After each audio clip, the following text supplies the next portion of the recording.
conference room at Morrison Tech Solutions had that new money smell. Leather chairs, glass walls, and my sister Victoria's ego inflated to match the $16 million Series B valuation she'd been bragging about for 3 months.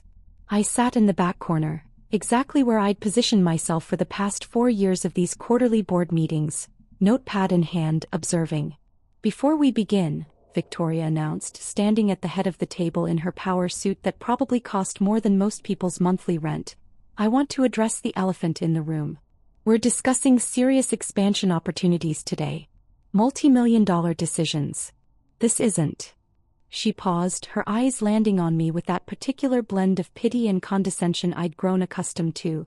"This isn't for everyone to understand." Our father, Richard Morrison, sat 2 seats away from Victoria, nodding approvingly.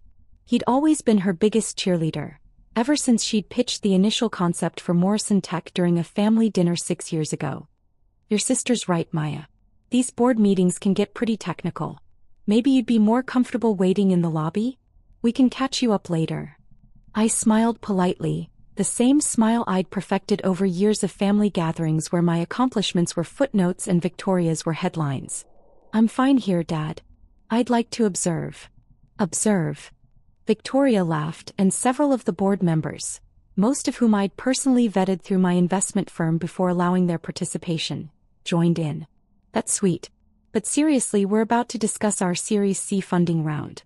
We're talking about valuations in excess of $200 million. The financial complexity alone." "I understand," I said quietly, opening my notepad. "Please continue." My brother-in-law, Derek, who'd married Victoria 3 years ago and immediately positioned himself as the company's chief operating officer despite having exactly 0 operational experience, leaned forward. "Maya, no offense, but do you even know what a Series C funding round is?" "I have a general idea," I replied. "A general idea." Derek exchanged glances with Victoria. "This is exactly what we were worried about. Victoria, maybe we should implement that board observer policy we discussed?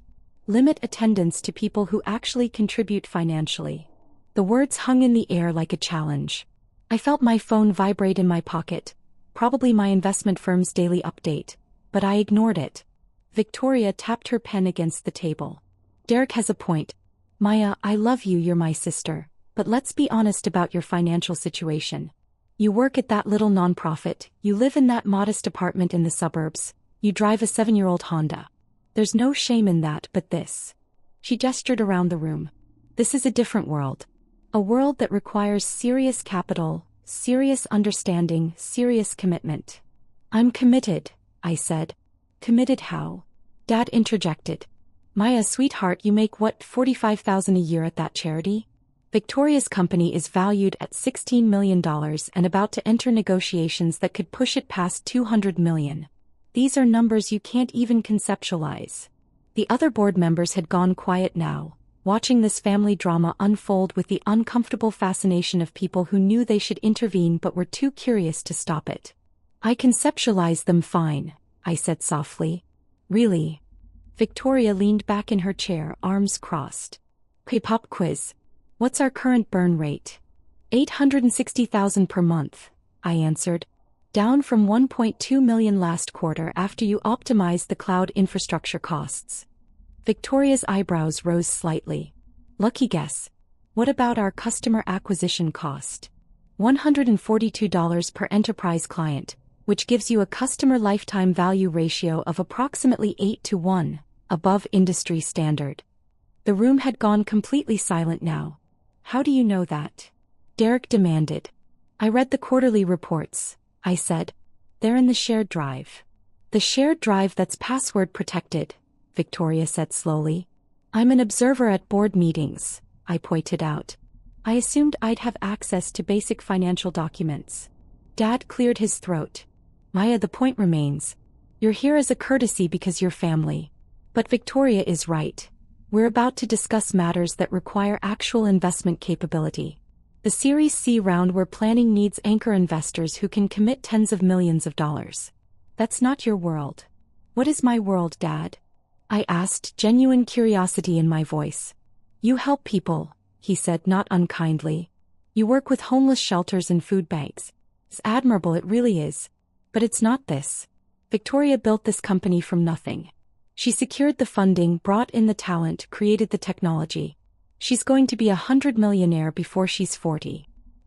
You're doing important work in your own way. The condescension was so thick I could have cut it with a knife, but I'd expected nothing less. This was the Morrison family dynamic in perfect miniature. Victoria the golden child, Dad the proud enabler, Derek the opportunistic addition, and me, the afterthought who was tolerated at major events as long as I didn't ask too many questions or take up too much space. I understand, I said, closing my notepad.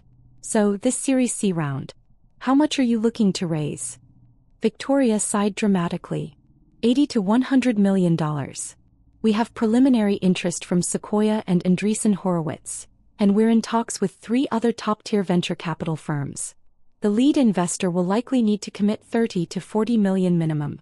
Does that satisfy your curiosity? It does, I said. And you're confident you'll close the round? Absolutely. Victoria's confidence was unshakable. We have a revolutionary product, a proven business model, and year-over-year revenue growth of 340%.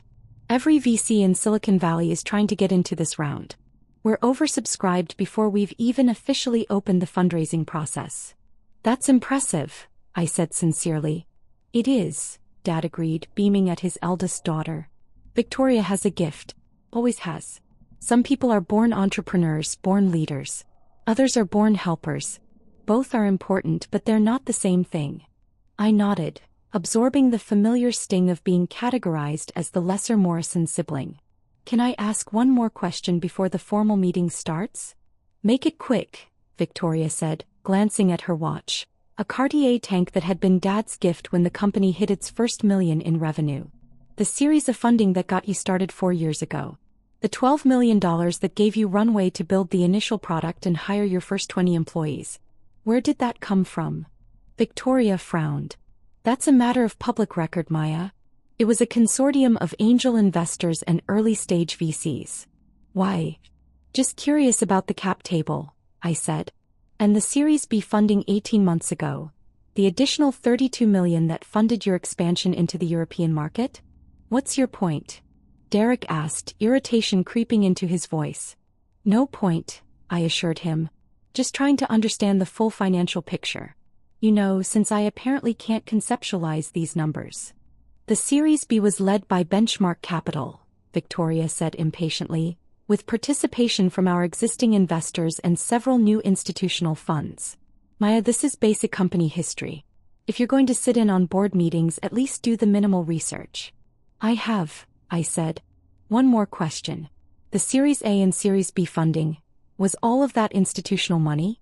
Or were there any individual investors? Why does that matter? Dad asked. It doesn't, I said.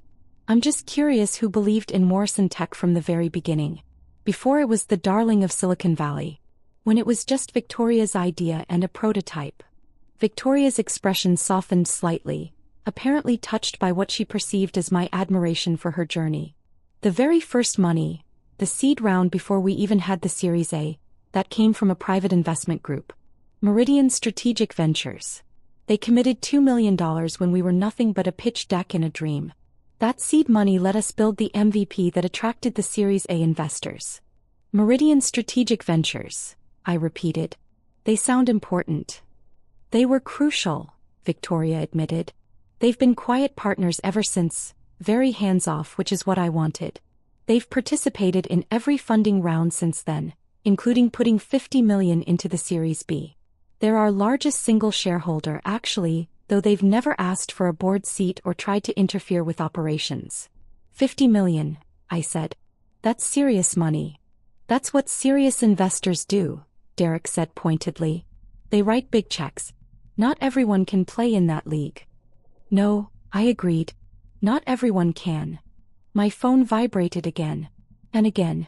I pulled it out of my pocket, glancing at the screen. 3 messages from my firm, each marked urgent. I stood up, smoothing my simple black dress. Off the rack from Target, not that anyone in this room would know the difference between that and designer. Where are you going? Victoria asked.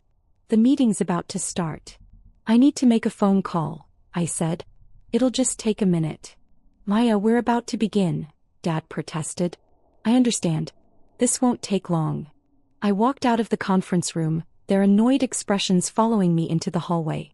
The Morrison Tech Solutions offices occupied the entire 20th floor of a downtown high-rise, all glass and chrome and aggressive modernity. I found a quiet corner near the windows overlooking the city and opened my phone. The messages were from Catherine Wu, the managing partner at Meridian Strategic Ventures. My managing partner, technically, since I'd founded the firm 9 years ago with the trust fund money my maternal grandmother had left me. The only Morrison who'd ever believed I was capable of more than charity work. Catherine, board meeting today? How's it going? Catherine, quarterly reports show Morrison Tech at target. Series C timeline? Catherine, call me when you're free. Portfolio review scheduled for tomorrow. I smiled, typed a quick response. Meeting going exactly as expected. Need to execute option 7 from the contingency folder. Her reply came in seconds. Option 7? Are you sure? That's the nuclear option. I'm sure, I typed. Initiate withdrawal protocols. I want everything liquidated by end of business today. Maya, that's $94 million across all rounds. This will collapse their Series C negotiations. Are you absolutely certain? I looked back through the glass walls of the conference room where Victoria was holding court, Dad hanging on her every word, Derek nodding along like a bobblehead. None of them had any idea that the quiet sister in the back row was the reason their company existed at all. Absolutely certain, I replied. Full withdrawal. Sell all equity positions. Notify their CFO and board immediately per the shareholder agreement. And Catherine? Make sure the notification clearly identifies Meridian Strategic Ventures as my personal investment vehicle. No more anonymity. Understood. Executing now. This is going to be spectacular. That's the idea. I pocketed my phone and walked back into the conference room. Victoria was in the middle of her presentation, clicking through a PowerPoint deck showing projected revenue growth and market penetration strategies. Sorry for the interruption, I said, taking my seat. It's fine, Victoria said, though her tone suggested it wasn't. As I was saying, our path to a $300 million valuation is clear. We have product market fit, we have scalable technology, and we have the team to execute.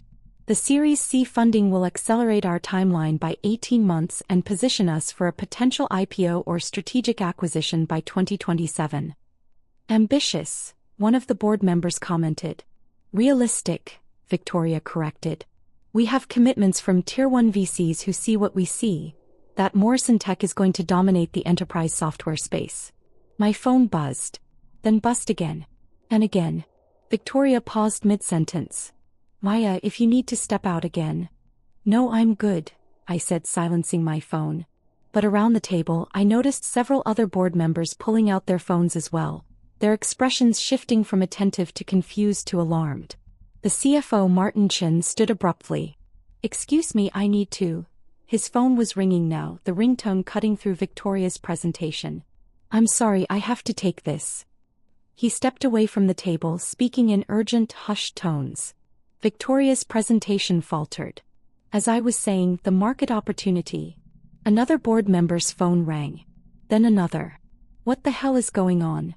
Derek demanded. Martin Chen came back into the room, his face ashen.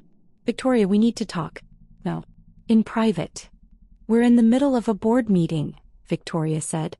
Now, Martin repeated, and something in his voice made Victoria set down her presentation clicker and follow him out of the room.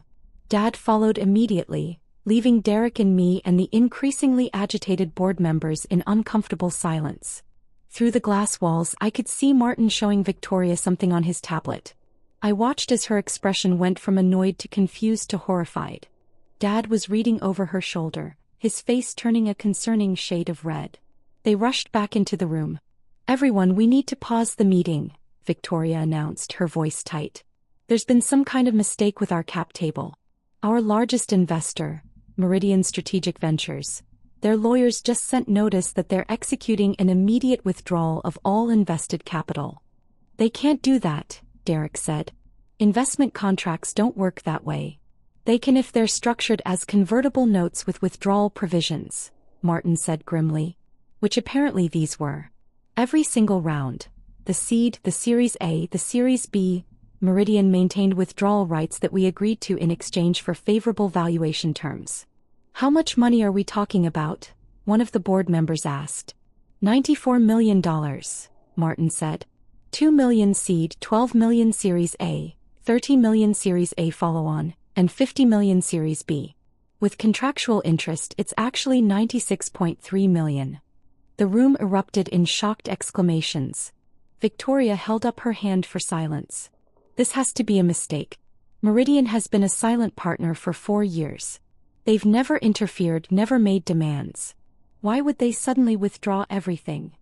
According to the notice, Martin said, reading from his tablet, the withdrawal is being executed at the discretion of the fund's founder and managing partner. It's all completely legal under the shareholder agreement we signed. Who's the founder? Dad demanded. Get them on the phone. This is insane.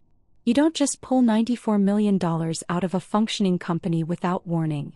The notice identifies the founder, Martin said slowly, but there must be some mistake. Who is it? Victoria demanded. Martin looked at me. So did Victoria. And Dad. And Derek. And every single board member in the room. The notice says Meridian Strategic Ventures was founded and is wholly owned by Maya Morrison, Martin said. It says she's the sole decision-maker for all investment activities and portfolio management. The silence that followed was absolute. That's impossible, Victoria said finally. Maya works at a nonprofit. She doesn't have that kind of money.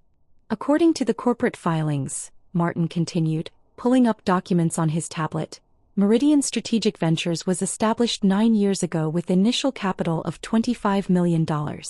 It's since grown to a portfolio value of approximately $380 million across various technology investments. Morrison Tech Solutions represents their largest single investment and their longest-held position. Dad was shaking his head. No, this is a mistake. Someone with the same name. Maya, tell them this is a mistake. I picked up my phone, which was still buzzing with notifications. It's not a mistake, Dad. What? Victoria's voice came out as barely more than a whisper. Meridian Strategic Ventures is my firm, I said calmly. I founded it 9 years ago with the inheritance Grandma Morrison left me, the trust fund she set up that nobody in the family except the estate lawyers knew about.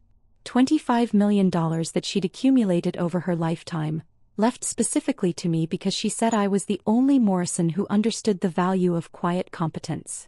That's... Derek started, then stopped, unable to finish the sentence.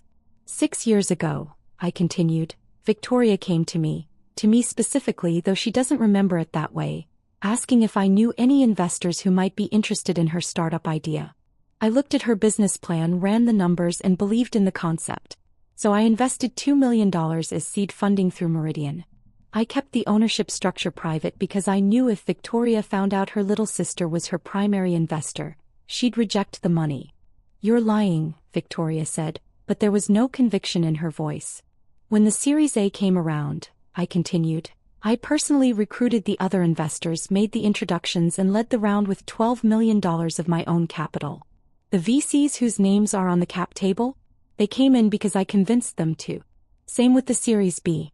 I put in $50 million and brought Benchmark to the table. Every major strategic decision, every important hire, every expansion plan, I've been reviewing and approving them for 4 years through my board observer rights. Martin was scrolling through documents frantically. He's right. The shareholder agreements all give Meridian final approval rights on major decisions. I thought it was a standard VC protective provision, but these are unusually strong. Meridian, Maya, could have blocked any decision we've made. Why? Victoria asked, and for the first time she sounded vulnerable rather than angry. If this is true, why stay silent? Why let us think that I was the failure? I finished. That I was the Morrison who couldn't keep up? Because I wanted to see if you could succeed on merit alone. I believed in your technology, Victoria. I genuinely did, and I still do. The product is revolutionary. But I wanted to know if you could build a company based on the quality of your work, not on family connections or pity investments. And could I? Victoria asked. You could, I confirmed. You're genuinely brilliant at product development and strategy. Morrison Tech succeeds because you're talented, not because of me. But here's the problem. You're terrible at recognizing the contributions of people you've decided aren't worthy of your respect. Dad found his voice. Maya, sweetheart, if there's been some miscommunication. There's been no miscommunication, I said. For 4 years I've sat in these meetings and listened to you all explain why I couldn't understand basic business concepts. I've watched you patronize me, dismiss me, and treat my questions like adorable attempts at participation. Today Victoria told me this meeting was for serious investors only. Derek asked if I even knew what a Series C funding round was. Dad said I couldn't conceptualize numbers in the millions. We didn't mean, Derek started. You meant exactly what you said, I interrupted. And that's fine. People reveal who they are when they think there are no consequences. But here's the thing about being a silent partner. You get to stay silent until you choose not to. Victoria's phone rang. She answered it automatically, listened for a moment, then said, "Yes, I understand. Thank you for letting me know." She hung up and looked at me. That was Sequoia. They're withdrawing their interest in the Series C. Apparently, word has already spread that our primary investor is pulling out. They're concerned about company stability. Andreessen Horowitz just emailed, Martin said, checking his inbox. Same thing. They want to pause discussions until the situation with Meridian is resolved. The notifications kept coming. One by one, the VCs who'd been fighting for a piece of Morrison Tech Series C were backing away, spooked by the sudden capital withdrawal and the uncertainty it created. "Maya, please," Victoria said, and I'd never heard my sister beg before. "Don't do this. The company needs that capital. Without the Series C, we'll have to scale back operations. We might have to lay people off. Everything we've built. Everything I funded," I corrected gently. "Victoria, $94 million of the money that built Morrison Tech came from me. The other investors contributed $22 million combined. You've been running a company that was 76% funded by your little sister, the one you thought couldn't understand board meetings. What do you want?" Derek asked bluntly. "You want us to apologize? You want recognition? A board seat? Name your price." "I don't want anything from Morrison Tech," I said. "The company will be fine.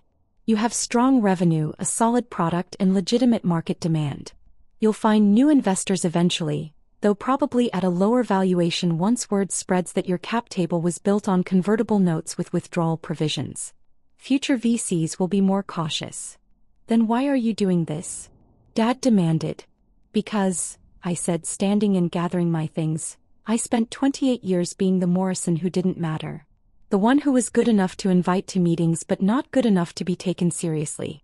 I built a $380 million investment portfolio, became the primary funder of your flagship company, and you still looked at me and saw someone who couldn't conceptualize large numbers."